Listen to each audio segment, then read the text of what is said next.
다음은 박균택 의원님. 예, 헌법재판소 김정원 사무처장님 예. 고생 너무 많으셨습니다. 예. 그리고 김서구 법무부 장관 직무대행은 현 정부 이제 현 정부도 아니겠군요. 과거 윤석열 정권의 탓이긴 하겠지만 왜 자꾸 좀 더 이상해지는지 너무 안타깝다는 말씀을 좀 드리겠습니다. 예. 옛날에는 이러지 않았다고 저는 믿고 싶습니다. 예. 우리 법제처장님 질문 드리겠습니다. 헌법재판관 후보자 지명 연락 언제 누구한테 받으셨습니까? 월요일 날 받았습니다. 월요일 날 받았고요. 어떤 경위로 어떻게 받았는지 그거는 우리 정부 내부적인 인사 관련된 문제이기 때문에 그거는 말씀드리지 않겠습니다. 인사검증 동의서는 언제 내셨습니까?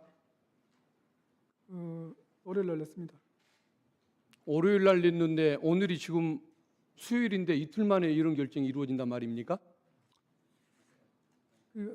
절차적인 거는 그건 모르고 어쨌든 월요일 이틀 만에 인사검증이 이루어진다는 건 이것은 거의 번개불에 콩을 볶아 먹었다는 얘기밖에 안 되는 것 같네요. 이틀 사이에 이런 일이 그러면 월요일 날 인사검증 동의 받고 화요일 날 발표가 이루어지고 우리가 오늘을 맞았다는 얘기입니까? 아무튼 참 놀라운 현상인 것 같습니다. 거의 군사작전 수준이라는 생각이 드는군요. 윤석열 피고인이 대통령으로 재직할 당시에 이완규 법제처장을 헌법재판관으로 임명하고 싶어 한다는 소문이 많이 돌았는데 그 소문을 이렇게 사실로 확인시켜준 한덕수 총리 뭘 아는 분은 아닌 것 같은데 결국은 그 중간에는 아마 민정수석실이 존재하는 것이라고 봐야겠죠. 그 부분은 제가 제 추측이 틀렸습니까? 그 부분은 제가 잘 모르겠습니다. 통보는 민정수석실에서 받았을 거 아닙니까? 없어져 버린 대통령의 보좌기관이 지금까지 남아서 그런 유운 통치를 하고 윤석열의 그림자를 짙게 드리우게 하는 것 같습니다.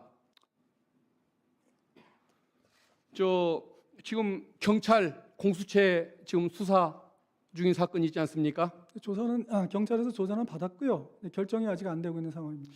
핸드폰 공수처는 교체 조사를 아직 안 받았고요. 수사가 시작되기 전에 핸드폰을 교체했던 사실 있으셨지 않습니까? 그렇습니다. 경찰 조사받을 때 진술거부권 행사했다고 그렇게 알려지던데 그게 맞습니까? 경위에 대해 경찰 조사 받을 때 전체적인 경위에 대해서는 말씀을 드렸고요. 그다음에 이제 여러 가지 이제 세부적인 이런 거에 대해서 묻는 물음에 대해서는 이미 제가 일반적인 얘기를 다 했기 때문에 똑같은 질문을 계속 똑같은 얘기를 해야 되지 않습니까? 그래서 그때는 나머지는 또 진술거부한 적은 있습니다. 2월 4일 날 국회 내란 국조특위에 출석하신 적이 있습니까? 있습니다. 그때 최상목 권한대행이 마은혁 재판관 임명을 보류하는 것에 대해서 정당한 권한 행사라고 답변하신 적이 있습니까? 그런 적이 있습니다. 지금도 그 소신이 마찬가지입니까? 그 부분에 대해서는 이미 헌법재판소에서 형식적 심사 사건만 인정하는 판결이 났기 때문에 지금은 헌법재판소의 이제 그 판결 내용대로 따릅니다. 근데 그 당시에 저는 그런 생각을 했었습니다. 자, 그러면 3월 4일 날 국무회의 전에 비공개 간담회에서 헌법재판소 결정을 반드시 따를 필요 없다. 일정 시한이 정해진 것도 아니다라고 조언한 사실이 있습니까? 반드시 따를 필요가 없다는 말은 한 적은 없고요. 따라야 합니다. 헌법재판소 판결은 따라야 하는데 다만 그 의무이행에 대한 기간이 없기 때문에 상당한 기간 내에 판단해서 따르면 된다고 그렇게 말씀드렸습니다. 헌법재판소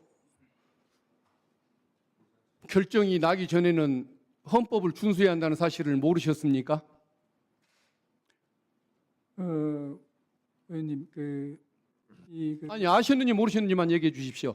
헌법을 따라야 되는데 그 헌법의 해석을 누가 하느냐에 그러니까 마음대로 해석해도 되는 겁니까? 자기 편에 따라서 어느 편이냐에 따라서 의원님, 그건 양심과 논리를 갖춘 분의 태도는 아니지 않습니까? 제가 이런 말씀을 좀 드리고 싶은데요. 우리 헌법에 관한 최종적인 해석권은 됐습니다. 맞는데요.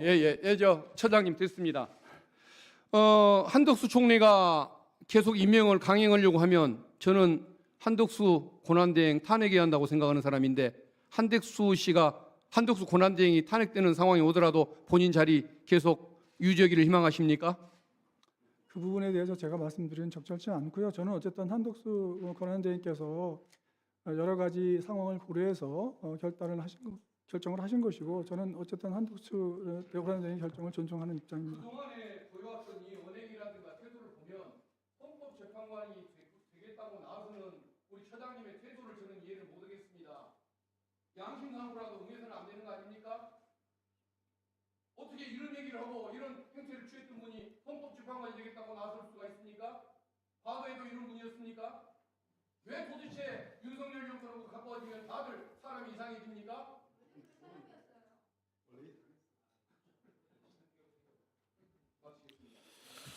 네, 수고하셨습니다. 다음